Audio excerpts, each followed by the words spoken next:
Interaksi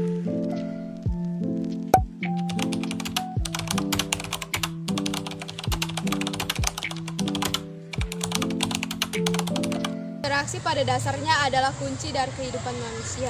Karena tanpa interaksi, baik dalam bentuk kerjasama, kompetisi, maupun konflik, itu tidak akan terjadi. Pertama, pengertian interaksi.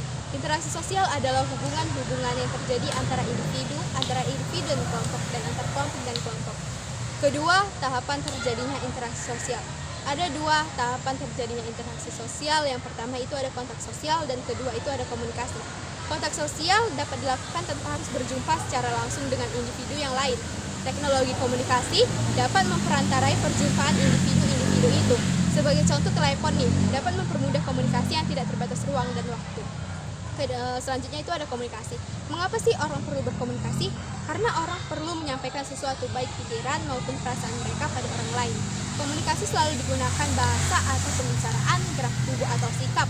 Komunikasi verbal menggunakan bahasa. Kalau komunikasi non verbal itu dilakukan dengan menggunakan anggota tubuh. Kontak sosial dan komunikasi ini merupakan komponen penting dalam proses interaksi.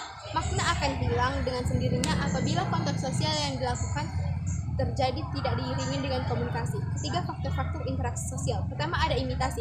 Peran imitasi dalam interaksi sosial sangat penting. Misalnya dalam proses belajar mengajar anak, berbicara anak mengawalnya dengan diri sendiri, lalu meniru kata-kata orang lain di sekitarnya. Kedua, ada sugesti. Sugesti ini memiliki makna yang hampir sama dengan imitasi. Perbedaannya tuh, kalau imitasi itu meniru orang lain, sementara itu sugesti individu yang menyampaikan gagasan yang lalu diterima oleh orang lain. Ketiga itu identifikasi. Identifikasi adalah proses seseorang menyadari bahwa dalam kehidupan terdapat norma-norma dan peraturan-peraturan yang perlu dipelajarinya. Selanjutnya itu simpati. Simpati dapat dirumuskan sebagai perasaan tertarik seseorang terhadap orang lain. Selanjutnya 4. Bentuk-bentuk interaksi. Pertama ada proses sosial asosiatif, yang dimana proses sosial asosiatif ini dibagi menjadi dua. Yang pertama itu ada kooperasi. Kooperasi timbul apabila seseorang menyadari bahwa mereka mempunyai kepentingan yang sama dan dalam bentuk waktu yang bersamaan memiliki cukup pengetahuan dan pengendalian terhadap diri sendiri untuk memenuhi kepentingan-kepentingan tersebut. Selanjutnya ada akomodasi. Akomodasi bisa digunakan untuk menggambarkan suatu proses dalam berbagai hubungan sosial yang dapat diartikan sebagai suatu proses masing-masing pihak, tetapi tetap memegang teguh pendirian masing-masing dan atas dasar toleransi atas perbedaan masing-masing itu tetap mempertahankan interaksinya. Selanjutnya ada proses disosiatif.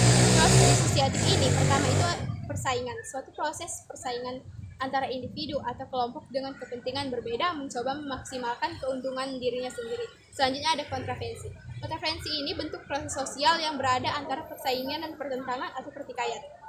Selanjutnya ada pertentangan dan pertikaian. Ini adalah suatu proses sosial di mana individu atau kelompok yang berinteraksi berupaya memenuhi tujuannya.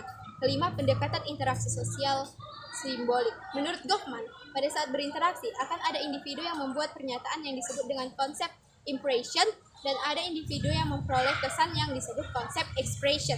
Keenam, interaksi sosial dalam masyarakat digital. Di era yang memasuki dunia digital ini, interaksi lebih mudah dikarenakan tidak harus bertemu dengan orang lain. Cukup menggunakan alat elektronik seperti handphone untuk berkomunikasi dengan orang lain. Terima kasih, semoga penjelasan saya ini dapat berguna untuk kalian. Terima kasih. Wassalamualaikum warahmatullahi wabarakatuh.